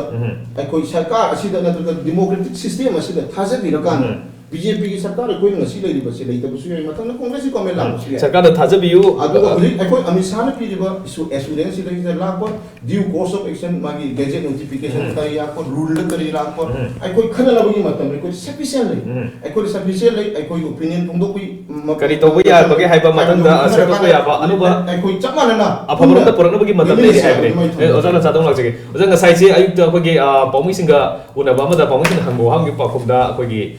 center da tawgani harga tawdaba mayam lay maram aduna koi pire ba amisa ge assurance ma se koi thajani ngai oide koi ku senu lay ba tangai phade abani trust deficit se kari gino samni lay ri bijo taseng namak ki ring sa habi ki bodo akoi ki Assam accord ki holaga NRC se thare updations then flows mayam lay re hare then even hoji habi the coordinator or something adu babu corrupted oira may hadan lay re then 70,000 illegal immigrants already detected Assam the March 2018 da kamasi kanoni Ranjan Gogoi na Supreme Court na monitor to by Chief Justice Ranjan Gogoi gi matam da 70,000 people si mang rabani detector deporter om da aduna sigum ba laxity id ekoi yamna komthokpa ekoi sida laidiba hanagi ekoi habit mayam aru governance ki asoiba mayam sina ekoi da whatever akoine NRC tawrusu amma tawrusu section ba haibadudi leitabanina yamna why aduga hojita sena mayamna haibiri base persecuted natraga akoi sida la e haibasida akoina thamjaki bu wafam se wafam ani ni first persecution haibasidi matanda wafam ani se kaino first mabu kamai tawtuna persecute tawre se lepkani haiba ma proof tawgani haiba burden kana lepkani second persecuted oire na haiba mi singa se oiba taragdi United Nations da satlaga madu Human Rights Commission natraga Commission of Refugee da wakat pa yadabra haiba wahang amakak neba okay hojik adumaina hojik pawra mayamna yanari basi maduta India gi oina government puthok pi ba figure si akogi 31,313 neba hojik pawra persecuted che fare adu kaktang oiba taragadi ekoi yare khanabase ada hojik la iba Manipur gi case to su hojik ekoina madugi mayam du nainaraba matung da madu mayam du nainabagi damuktani hayeng su review meeting kaujari base it doesn't mean that ekoi hekta ekoi de ibirakpa matam da hojik si Facebook ta kaida adagi social media da thambirakpa da as if ekoi Manipur da yam sathiba malai hojik ekoi chalure wapam sing asi thamure then response kar lai adu mugia kanda ekoi people's ki movement se kara kadom da chakani haibani it doesn't mean that CAB ki movement se ekoi hekta luishale side luishale se haiba sunatri ada misunderstand tauna ba ekoi gi ihou sing se hekta luishalam da di amna athiba kaino ma hek taweba because ngasa haiba trust deficit se ekoi da CSO su amuk last di miyam na thajarakta ba loin thajana da ba ekoi da laiba laina se kaino haiba matam da collective spirit ama ekoi mayam gi marakta sakatpa ngamdaba watpa aduni nahan haise third kano the December da ekoina former CM aduga honorable CM deputy CM mayam yarga thambado madu ondokna mamal yamba ru history ko ba ne haidana akoi thamjaki bani aduna hojik la iba poti hojik su ekoina ngasai press conference ta hajaki badu ko hojik media da irakpa matam da la iba siga yamna kitang wahida di yam laiba hayengi shutdown si handok le haidana he phok pogumba in case akoi di komthok le haibani kari gi komtho ino haida reason piri ba review meeting ama koi soidana tawragani ꯑꯗꯨꯒꯤ review meeting ꯇꯧꯔꯛꯄ ꯃꯇꯝꯗ ꯂꯥꯛꯏꯕꯁꯤꯡꯗꯣ ꯌꯥꯕꯤꯅꯕ ꯑꯩꯈꯣꯏ ꯃꯔꯨꯑꯣꯏꯅ ꯀꯟꯅ ꯏꯅꯤꯁꯤꯌꯦꯠ ꯇꯧꯕꯤꯕ ꯑꯦꯝꯁꯨ ꯑꯗꯨꯒ ꯅꯦꯁꯣꯅꯆꯤꯡꯕꯗꯁꯨ ꯑꯩꯈꯣꯏꯅ request ꯇꯧꯖꯀꯥꯟꯗ ꯑꯗꯨꯒꯤ ꯃꯇꯝ ꯄꯨꯡ 11ꯁꯤꯗꯗꯤ ꯈꯤꯇꯪ ꯀꯣꯝꯊꯣꯛꯑꯒ ꯑꯩꯈꯣꯏ ꯃꯗꯨꯗ ꯂꯧꯔꯛꯄ ꯋꯥꯔꯦꯞꯇꯨꯅ ꯀꯔꯤ ꯂꯥꯛꯀꯗꯒꯦ ꯍꯥꯏꯕꯗꯨꯒꯤ ꯋꯥꯐꯝꯗꯣ ꯊꯝꯁꯦ ꯍꯥꯏꯖꯕꯅꯦꯕ ꯍꯟꯗꯣꯛꯄ ꯅꯠꯇꯦ ꯀꯣꯝꯊꯣꯛꯄꯅꯤ ꯔꯤꯚ꯭ꯌू ꯃꯤꯇꯤꯡ ꯇꯧꯔꯒ ꯈꯟꯅꯈꯤꯅꯤ ꯕꯠ ꯃꯔꯨꯑꯣꯏꯗꯤ ꯀꯂꯦꯛꯇꯤቭ ꯐꯣꯔꯁ ꯑꯃ ꯋꯥꯠꯄꯁꯦ ꯃꯁꯤ ꯁꯥꯒꯠꯐꯝꯗꯤ ꯗꯔꯀꯥꯔ ꯑꯣꯏ ꯍꯥꯏꯕꯅꯤ ꯑꯣꯖꯥ ꯄ꯭ꯔꯀꯥꯁꯇ ꯈꯤꯇꯪ ꯑꯩ ꯀꯩꯅꯣꯝꯇ ꯃꯔꯛ ꯑꯝꯇꯒ ꯑꯩ ꯄꯟꯖꯥꯎꯒꯤ ꯁꯤꯒꯤꯁꯤꯗ ꯑꯩꯈꯣꯏꯅ ꯍꯧꯖꯤꯛ ꯂꯥꯛꯏꯕ ꯄꯣꯠꯁꯤ ꯀꯩꯅꯣ ꯍꯥꯏꯕ ꯃꯇꯝꯗ ꯍꯧꯖꯤꯛ ꯂꯩꯔꯤꯕ ꯂꯥꯛꯏꯕ ꯗꯤꯁꯤꯖꯟ ꯑꯁꯦ ꯃꯁꯤ ꯑꯩꯈꯣꯏꯒꯤ ꯑꯅꯧꯕ ILPꯒꯤ ꯅꯠꯇ꯭ꯔꯒ ꯑꯁꯤꯒꯤ ꯋꯥꯐꯝꯁꯤꯗ ꯑꯩꯈꯣꯏ ꯂꯣꯏꯅꯃꯛ ꯄꯦꯟꯊꯣꯛꯑꯀꯥꯟꯗ ꯂꯣꯏꯅꯃꯛ ꯌꯥꯅꯤ ꯍꯥꯏꯕꯒꯤ ꯋꯥꯐꯝ ꯅꯠꯇꯦꯕ ꯕꯠ ꯑꯩꯈꯣꯏꯅ ꯍꯥꯏꯖꯔꯤꯕꯅ ꯑꯩꯈꯣꯏꯅ ꯃꯇꯝ ꯀꯨꯏꯅꯗꯒꯤ ꯑꯁꯦ ꯉꯁꯥꯏ ꯍꯥꯏꯖꯈꯤꯕꯗꯣ 1980ꯗꯒꯤ ꯂꯥꯛꯄ ꯑꯗꯨꯒ ꯏꯀꯨꯏ ꯀꯨꯏꯗꯅ ꯔꯣꯕꯤꯟ ꯍꯨꯗꯀꯤ ꯃꯇꯝꯗꯒꯤ ꯂꯥꯛꯄ ꯄꯣꯠꯁꯛ ꯑꯃꯗꯤ ꯃꯅꯤꯄꯨꯔ ꯕꯤꯄꯜ ꯕꯤꯜꯗꯨ ꯑꯣꯏꯅ ꯂꯥꯛꯀꯗ꯭ꯔꯅ ꯈꯜꯂꯒ ꯑꯗꯨꯒꯤ ꯃꯍꯨꯠꯇ ꯍꯧꯖꯤꯛ ꯍꯦꯟꯅ ꯑꯃꯔꯣꯝꯗꯗꯤ ꯍꯦꯟꯅ ꯃꯄꯥꯡꯒꯜ ꯀꯜꯂꯤꯀꯣ ILPꯒꯨꯝꯕ ꯄꯣꯠ ꯑꯃ ꯂꯥꯛꯑꯦ ꯗꯦꯟ ꯑꯣꯀꯦ ꯂꯥꯛꯏꯕꯁꯤ ꯉꯁꯥꯏ ꯚꯨꯄꯦꯟꯗ꯭ꯔꯅ ꯍꯥꯏꯗꯣ ꯃꯁꯤ ꯇꯁꯦꯡꯅ ꯑꯦꯛꯖꯤꯀ꯭ꯌꯨꯠ ꯇꯧꯔꯛꯀꯗꯣꯏꯔꯥ ꯇꯧꯔꯛꯑꯣꯏꯗ꯭ꯔꯥ ꯍꯥꯏꯕꯗꯨꯗꯤ ꯑꯩꯈꯣꯏ ꯌꯦꯡꯈꯤꯕ ꯇꯥꯔꯤ ꯑꯗꯨꯕꯨ ꯇꯧꯔꯛꯏꯕꯒꯤ ꯃꯇꯝꯁꯤꯗꯒꯤ ꯌꯦꯡꯉꯀꯥꯟꯗ CABꯒꯤ ꯀꯣꯏꯁꯟꯗ ꯅꯣꯔꯠ ꯏꯁꯀꯤ ꯀꯟꯇꯦꯛꯁꯇ ꯑꯦꯖ ꯑꯦ ꯑꯩꯗꯤ ꯅꯣꯔꯠ ꯏꯁꯀꯤ ꯆꯨꯅꯥꯏꯐꯤꯛꯀꯤꯁꯨ ꯄ꯭ꯔꯦꯁꯤꯗꯦꯟ ꯑꯣꯏꯖꯕꯅꯤꯅ ꯅꯥꯎ ꯆꯠꯀꯗꯕ ꯂꯝꯕꯤ ꯌꯥꯝ ꯋꯥꯠꯂꯤ ꯑꯁꯥꯝꯒꯤ ꯏꯆꯤꯜ ꯏꯅꯥꯎꯁꯤꯡꯒꯤ ꯅꯠꯇ꯭ꯔꯒ ꯃꯗꯨꯅꯦꯅ ꯈꯟꯕ ꯅꯠꯇꯕ ꯑꯁꯥꯝ ꯍꯥꯏꯗꯨꯅ ꯂꯩꯔꯤꯕ ꯄꯣꯂꯤꯇꯤꯀꯦꯜ ꯌꯨꯅꯤꯠ ꯑꯁꯤꯒꯤ ꯄꯣꯠꯁꯦ ꯂꯣꯏꯁꯤꯟꯗ꯭ꯔꯒꯗꯤ ꯅꯣꯔꯠ ꯏꯁꯇ ꯑꯣꯜꯋꯦꯁ ꯑꯦꯐꯦꯛ ꯇꯧꯒꯅꯤ ꯍꯥꯏꯕꯁꯤꯗꯤ ꯑꯩꯈꯣꯏ ꯈꯨꯗꯤꯡꯃꯛꯅ ꯈꯪꯉꯦꯕ ꯑꯗꯨꯅ CABꯒꯤ ꯄꯣꯠꯁꯤ ꯅꯣꯔꯠ ꯏꯁꯀꯤ ꯀꯟꯇꯦꯛꯁꯇ ꯂꯥꯛꯄ ꯇꯥꯔꯒꯗꯤ ꯈꯔ ꯍꯣꯂꯤꯁꯇꯤꯛ ꯑꯣꯏꯅ ꯔꯤꯖꯟ ꯋꯥꯏꯁ ꯈꯟꯕ ꯆꯪꯉꯤ ꯑꯗꯨ ꯅꯠꯇꯅ ꯉꯁꯥꯏ ꯁꯣꯔꯤ ꯄ꯭ꯔꯀꯥꯁꯅ ꯊꯝꯕꯤꯕ ꯄꯤꯁꯃꯤꯜ ꯑꯣꯏꯅ ꯏꯁꯇꯦꯠ ꯅꯠꯇ꯭ꯔꯒ ꯑꯩꯈꯣꯏ ꯃꯔꯛꯀꯤ ꯑꯄꯨꯟꯕ ꯌꯨꯅꯤꯇꯤꯁꯤ ꯊꯨꯒꯥꯏꯈꯤꯕ ꯇꯥꯔꯒꯗꯤ ꯏꯟ ꯗ ꯐ꯭ꯌꯨꯆꯔ ꯇꯨꯡꯂꯝꯆꯠꯇ ꯑꯩꯈꯣꯏ ꯈꯨꯗꯤꯡꯃꯛꯀꯤ ꯑꯄꯨꯟꯕ ꯄꯥꯡꯒꯜ ꯑꯃ ꯁꯥꯒꯠꯄ ꯑꯃꯨꯛ ꯍꯟꯅ ꯋꯥꯒꯅꯤ ꯃꯗꯨꯗ ꯄꯨꯟꯅ ꯁꯤꯟꯅꯔꯛꯄ ꯍꯟꯗꯛꯁꯨ ꯐꯣꯔꯁ ꯂꯥꯛꯏꯕꯁꯦ ꯄꯨꯜꯂꯀꯥꯟꯗ ꯂꯥꯛꯆꯕꯒꯤ ꯋꯥꯅꯤ ꯑꯣꯀꯦ ꯃꯥꯅ ꯁꯣꯂꯨꯁꯟ ꯂꯥꯛꯄ ꯃꯇꯝꯗ ꯃꯆꯦꯠ ꯃꯆꯦꯠ ꯇꯧꯔꯁꯨ ꯑꯗꯨꯅꯤ ꯑꯣꯖꯥ ꯄ꯭ꯔꯀꯥꯁ ꯉꯁꯥꯏ ꯈꯤꯇꯪ ꯀ꯭ꯂꯦꯔꯤꯐꯤꯀꯦꯁꯟ ꯈꯤꯇꯪ ꯊꯝꯅꯤꯡꯕ ꯑꯃ ꯂꯥꯛꯑꯦ ꯑꯩꯈꯣꯏꯒꯤ ꯍꯧꯖꯤꯛꯀꯤ ꯃꯅꯤꯄꯨꯔ ꯀꯟꯇꯦꯛꯁ ꯈꯛꯇꯪꯗ ꯈꯟꯅꯁꯤ ꯑꯁꯥꯝꯒꯤꯗꯨꯗ ꯑꯩꯈꯣꯏꯒꯤ ꯃꯅꯤꯄꯨꯔꯒꯤ ꯌꯥꯎꯕ꯭ꯔꯥ ꯍꯥꯏꯕ ꯑꯌꯥꯝꯕ ꯆꯤꯗꯥꯟꯗꯅ ꯊꯝꯕꯤꯕꯗꯣ ꯑꯗꯨꯋꯥꯏꯗ ꯑꯩ ꯈꯤꯇꯪ ꯁꯦꯡꯗꯣꯛꯆꯅꯤꯡꯕ ꯍꯥꯏꯇꯥꯔꯦ ꯑꯁꯥꯝ ꯔꯦꯀꯣꯔꯠꯇ ꯑꯩꯈꯣꯏ ꯃꯅꯤꯄꯨꯔꯗꯤ ꯌꯥꯎꯗꯦꯕ ꯆꯨꯝꯃꯦꯕ ꯇꯧꯕꯇꯕꯨ ꯍꯧꯖꯤꯛ ꯗꯤꯇꯦꯛ ꯇꯧꯈ꯭ꯔꯤꯕ ꯃꯌꯥꯝꯁꯦ ꯗꯤꯇꯦꯛ ꯇꯧꯈ꯭ꯔꯤꯕ ꯃꯌꯥꯝ ꯑꯗꯨꯒ ꯃꯣꯏꯁꯤ ꯑꯁꯥꯝꯗ ꯍꯧꯖꯤꯛ ꯃꯣꯔ ꯗꯦꯟ 19 lakhs ꯑꯗꯨꯒ 2-3 lakhs ꯍꯤꯟꯗꯨ ꯑꯣꯏ ꯍꯥꯏꯅ ꯍꯥꯏꯅꯔꯤꯕ ꯃꯌꯥꯝꯁꯦ ꯃꯁꯤꯅ ꯏꯟꯗꯤꯌꯥꯟ ꯁꯤꯇꯤꯖꯦꯟ ꯑꯣꯜꯂꯅꯦꯕ ꯃꯣꯏꯗꯤ तसेंबदी मोजे इलीगल इमाइग्रेंट्स ने अदुबु मोजे इंडियन सिटीजन दु केप सिन चनरगदी मोजे लीगलाइज तौरगांदे मोगे इंडिया की सिटीजन नमदा फंगबा याबा हक तो लोइन पीदुने मोइदुना नकनाबा खोगे मरुइना बराक बदी अदाइदे लेबसे मसी नकनाबा जिरी तोकला आगान मणिपुर दा लागा मणिपुर की गवर्नमेंट की थबक करी ग्रा मयामदे अप्लाई तौरबदा थिंगबा ngамदोरिब्रा हाइबा अदगी 2011 की सेंसस ता येंबदा अखोगी नागालैंड अखोई याम कइनोना यामला चाना डबल प्रोटेक्शन लई लेना 75000 बेंगोलीज डिटेक्ट तोइन मग अदगी मिजोराम दा 1,08,000 मेघालय दा 2,33,000 त्रिपुरा दा 24 lakhs हाय जिंजे मोय हाना प्रोटेक्शन लेन मबंग आल्थनेबा बट अदुम चंगमिनेबा चंगमि मियाम दुनेबा अदु अखोइना थमजरिबदी अखोइगी कइनो अखोइना पाम अखोइना थमजरिबा कइनोसी अखोइगी कम्युनिकेशन गेप खर लेर ब्राइन खलाबा गवर्नमेंट का अखोइगा अखोइगी माइंड सिदा अमना केप चनगदमनि अमना केप चनरोइदमनि अदाइद उंग लेर ब्राइन खलाबा एड्रेस तौनि तहनिंगिदी अखोइगी इलीगल माइग्रेंट्स म्याम जिना मदुगी प्रॉब्लम थ्रेट म्याम दो हानदी लेरिबदु मदु अखोइदी मदुगी एड्रेस तो तौबियो हाइबनेबा अदुगी मरक थना अदुगी लान इलीगल माइग्रेंट्स म्याम जी थेंगनबगी मदुगी लान अमा मदुगी डिटेक्ट तो डिपोर्ट तौबियो मदुना अखोइदा कल्चरली आइडेंटिकली अदु थ्रेट लेरे मजि तौबियो हाइबसि 2016 दे खक्तगी लाउरप नतेबा अमा मांगदगिनेबा अदुगी मरकतुदा मु इलीगल ओइना खोइ याद्रेन लेबदु अदुगुंबा कइनोदु अदुगी फेवरिज्म दा एक अमा पुथोरागा अदुगी एंटी इंडिजिनस ओइबा अनकॉन्स्टिट्यूशनल ओइबा प्रिएम्बल सोकपा अदुगुंबा पोरागाना तौरपसे मदुना अखोइदी पामजदी हाइबनी अदुगा अदुगा नॉर्थ ईस्ट एड्रेस तौतारगदी नॉर्थ ईस्ट सुकौसुल pull up as a north east address तौबियो अदुनतना अखोइ खरना तौरगा अदि खरना तौदबा अदि दादी अखोइ असम दो मयाम कनो तौदे अदुगा त्रिपुरा दसु होल त्रिपुरा नते अदुना मेघालय जो होल मेघालय नते अदु मयाम लेबनिना अदु मचेत मचेत कइकैदु लेहबो प्रॉब्लम दुना लाइना अदुना संथोरागा अखोइ मणिपुर जो सुंथोक सुलुय हाइबसे पुलअप ओइने लाइंग बिउ हाइबनि लाइंग नत्रगदी अखोइ मणिपुर से सुंथोक सुलुय हाइबसे आइदी मदु थाजदी मदु कनबंगा मोयना अदुम आई थमजगे मतमदि लोइसे लाइ तेतना जब भूपेंद्र दा लाक्सगे नंबर गेम सु ओइदोइने खितंग इंटरेस्टिंग ओइबा हाय राज्य सभा योरागदी मसिदा Congress Party or the CAB Yadi Habini, Adam opposed or even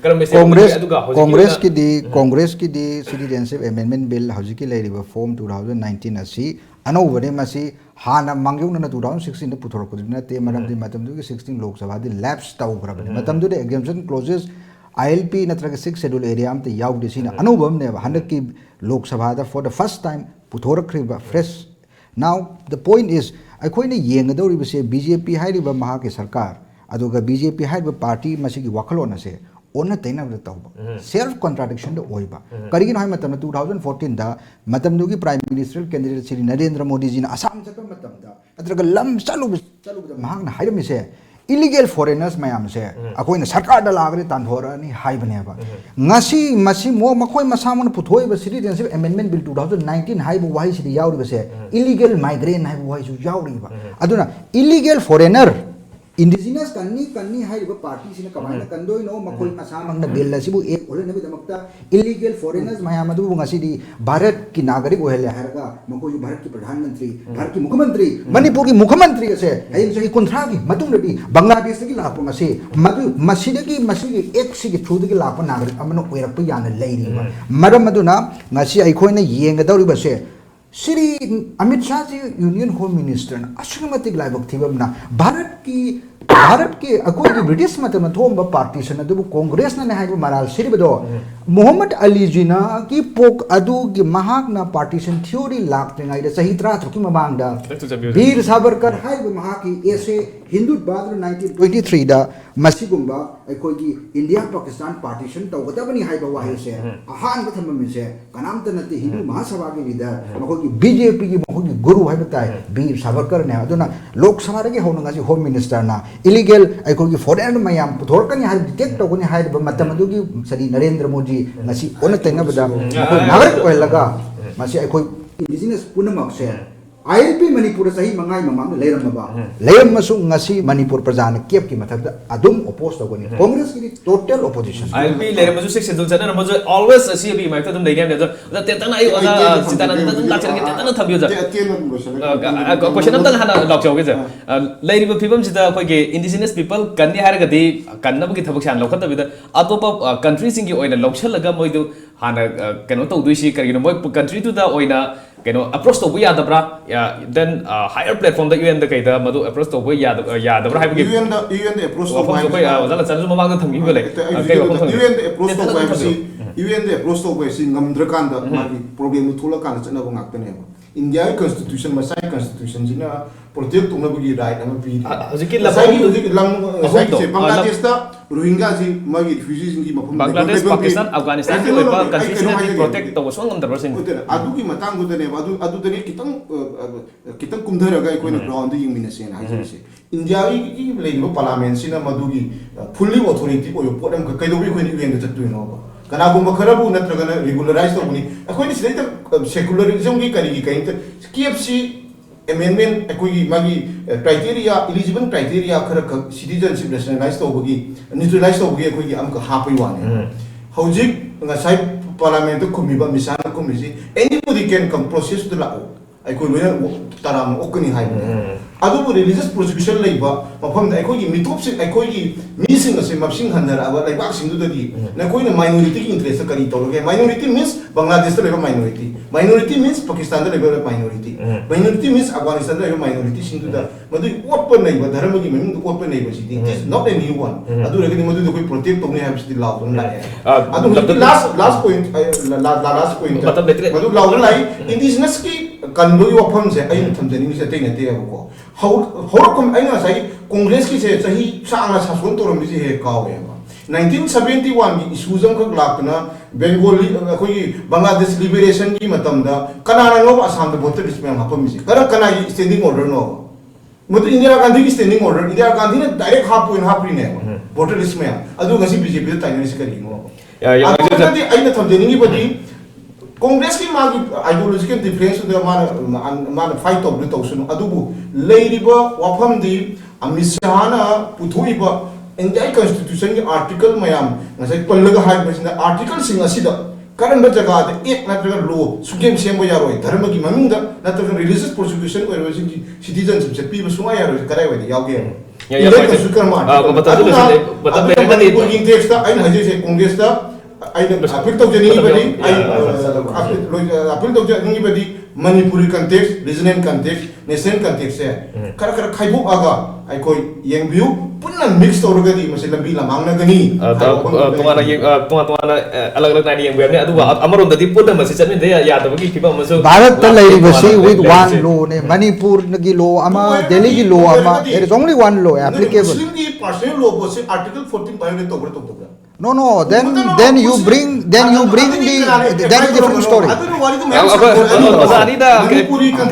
Clarification news later with a cannot Matangi platform the more quite good talking point from the MPCC spokesperson or the Bopenda Mate, Lunana Nesogi. Secretary General as well as MSUG advisor will be about Sinam Prakash, BJP Manipur Pradesh spokesperson or that Chidananda Aduga, Menpeki co-convener will be about Janin Togel and Salim Gurpud and Amkana Tagajari. Kasi TOMTV talking point Matan still in Jeremy and Tabri Sungam Kana Krumjari.